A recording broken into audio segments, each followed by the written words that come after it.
Life of বকুলে তোমাদের সবাইকে welcome. আজকে আমি বাড়িতে থাকা কিছু উপকরণ দিয়ে চটজলদি একটু আলুর চপ বানালাম, আর সেটাই তোমাদের কাছে আমি শেয়ার করব ছোট্ট করে।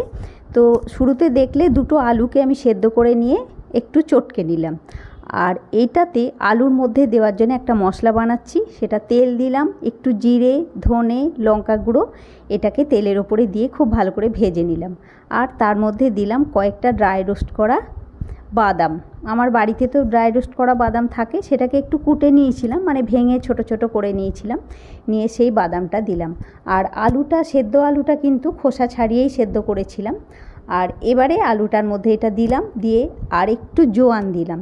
মানে জোয়ান এই জন্যে দিলাম, জোয়ান একটু হজমে সাহায্য করে। আর অল্প একটু চিনি গুঁড়ো দিলাম, আর একটু নুন দিলাম। হ্যাঁ, চিনি আর নুন দিয়ে এই কি বলবো, পুরটাকে খুব ভালো করে চটকে মেখে নিলাম। আর বেশি আর কোনো কিন্তু মশলা নেই, একটু ধনে গুঁড়ো, জিরে গুঁড়ো, লঙ্কা গুঁড়ো, আর একটু টুকরো করা বাদাম। একদম নিরামিষ চপ, মানে চটজলদি বাড়িতে থাকা উপকরণ দিয়েই বানালাম। আর আমার মনে হলো এটা শেয়ার করলে তোমাদেরও সুবিধা হবে। তো এটাতে 4 চামচ বেসন নিলাম, আর 2 চামচ চাল গুঁড়ো। এবারে একটা ব্যাটার তৈরি করবো এটা দিয়ে। তো দেখো, ব্যাটারটা খুব ভালো করে ফেটিয়ে আমি তৈরি করে নিয়েছি। এবারে এটার মধ্যে অবশ্য আরও যাবে, একটু কালো জিরে দেবো, আর একটু নুন দেবো। এই ব্যাটারটার মধ্যে তো এখনও নুন দিইনি, ওদিকে পুরটা যখন বানিয়েছি তখন কিন্তু অল্প একটু নুন দিয়েছিলাম। এই ব্যাটারটাতেও একটু কালো জিরে দিলাম, আর কালো জিরেটা অবশ্যই হাতে করে একটু ডলে নিয়ে দিলাম। তো তাতে কি হয়, কালো জিরের গন্ধটা ভালো হয়। আর একটু নুন দিলাম। এবারে আবার ব্যাটারটাকে একটু ফাটিয়ে তৈরি করে নেবো। আর ব্যাটারটা যেন ঠিকঠাক মতন হয়, যেটার মধ্যে আমি তো চপগুলো ওই পুরগুলো ডুবিয়ে ডুবিয়ে চপটা ভাজবো, ওই জন্যে খুব টাইট হবে না ব্যাটারটা, একটা নরম স্মুথ একটা পেস্ট তৈরি হবে। তো দেখো, এইগুলো ছোট ছোট করে গোল গোল করে বানিয়ে নিয়েছি, কোনো পেঁয়াজ রসুন নেই, কিচ্ছু নেই, একদম চটজলদি হয়ে গেল আমার আলুর চপটা। আর আমারও মনে হলো যে এটা শেয়ার করি, তোমাদেরও ভালো লাগবে। সবারই তো মনে হয় মাঝে সাঝে যে একটু চপ খেলে ভালো হয়, কিন্তু ওই দোকানে গিয়ে কেনা ঝামেলা বলে আমরা সব সময় চপ খেতে পারি না। তো এইভাবে চপ তোমরা হামেশাই খেতে পারবে। আর এদিকে কিন্তু আমি রিফাইন তেলেই চপটাকে ভাজছি, সাদা তেল যেটাকে বলা হয়, যাই হোক, সানফ্লাওয়ার অয়েল, তো সেটাতেই ভাজছি। আর পুরো চপগুলোকে বেসনের মধ্যে ডুবিয়ে আর ওইভাবে আমি তেলের উপরে ফেলছি।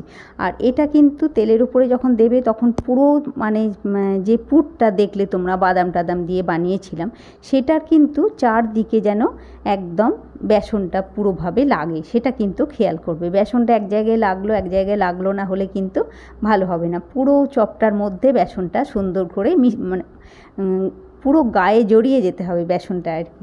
তো দেখো, মোটামুটি সিমে গ্যাসে আমি এক পিঠ হয়ে গেল, আবার একটু উল্টে দিলাম, আবার দরকার হলে আবার একবার উল্টে দেবো।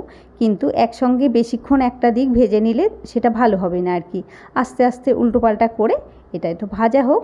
দেখো, এক পিঠ হয়ে গেল পুরো ভাজা। এবারে কিন্তু আমি এটা তুলে নিচ্ছি, আর বাকি এখনও আছে, আমার বোধহয় 12-13টা মতন হয়েছে। তো সেগুলোকে আবার ভাজবো।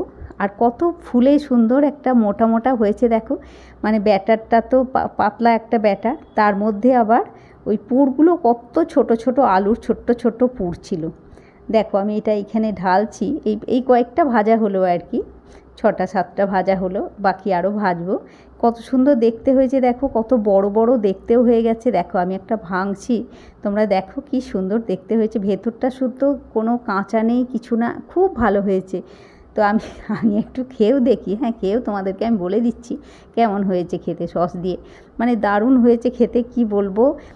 অবশ্যই তোমরা বাড়িতে বানাবে। দেখো, বাকিগুলো আবার ভেজে নিয়ে চলে এলাম আমি, গ্যাসে আরও বাকি কটা ভাজলাম। তো তোমরা অবশ্যই বাড়িতে বানাবে এরকম চটজলদি আলুর চপ। হ্যাঁ, তো ঠিক আছে, আজকের মতন ভ্লগটাও এখানে শেষ করছি। আজকে আর হলো না, ছোট্ট করেই হলো আর কি ভ্লগটা। অবশ্যই বাড়িতে বানাবে, আর বানিয়ে অবশ্যই একটা বলবে আমাকে, লাইক কমেন্ট করে শেয়ার করে আমার পাশে থাকবে। আজকের মতন টাটা বন্ধুরা, নেক্সট ব্লগে আবার দেখা হচ্ছে।